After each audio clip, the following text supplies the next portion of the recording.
कुणाल कोण नवीन फलंदाज मैदानाच्या आतमध्ये फलंदाजीसाठी जात आहेत। पहिला धक्का सुमित डेकले बाहुबली गोल्डन डकची शिकार बुलढाणा नगरीमध्ये खातं उघडू शकले नाहीत सुमित। 20 धावांवर पहिला धक्का। आता लेफ्टी बॅटरला लेफ्टी बॅटर रिप्लेस करतोय कुणाल खोंड। डावखुऱ्या हाताचा पुणे परिसरातला आक्रमक बॅटर बॅटिंगसाठी मैदानाच्या आतमध्ये आला आहे। भरपूर स्पर्धा गाजवली कुणालने। मागच्या काही कालावधीत अक्षरशः धावांचा पाऊस पाडला या खेळाडूने। याआधी देऊळगाव राजाची स्पर्धा असेल किंवा चिखलीची स्पर्धा असेल दोन्ही स्पर्धात चांगली कामगिरी केली होती। कुणाल खोंडने विदर्भामध्ये प्रथमताच पोहोचला होता। आता बुलढाणा नगरीमध्ये कसा खेळ करेल हे बघायचंय। फुलटॉस बॉल पायावर जाऊन लागतोय।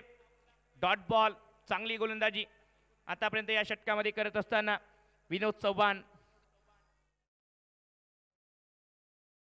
धावावर अंकुश लावला आहे। 20 धावा 20 रन लॉस ऑफ 1 विकेट 1.4 चेंडूचा खेळ समाप्त।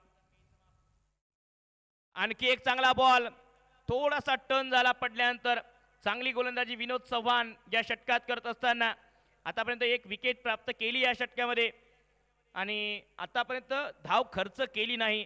पहिल्या षटकात 20 धावा आल्या परंतु आता या षटकात डावखुऱ्या हाताच्या बॅटर्सला पूर्णपणे अपयश पाहायला मिळतंय। सुरुवातीला सुमित डेकले तिसऱ्या बॉलवर बाद झाला। आता त्यानंतर 2 बॉल डॉट। आणखी एक चांगला बॉल वेगाने चालला विकेट कीपरच्या हातात। डॉट बॉलच्या मदतीने हे दुसरं षटक होते समाप्त। मेडन ओव्हर या स्पर्धेमधलं पहिलं टाकलंय विनोद चव्हाणने। पहिलं मेडन षटक या स्पर्धेमध्ये रुद्र ए सारख्या ताकदवान संघाच्या विरोधात। वाह काय कामगिरी केली विनोदने आज।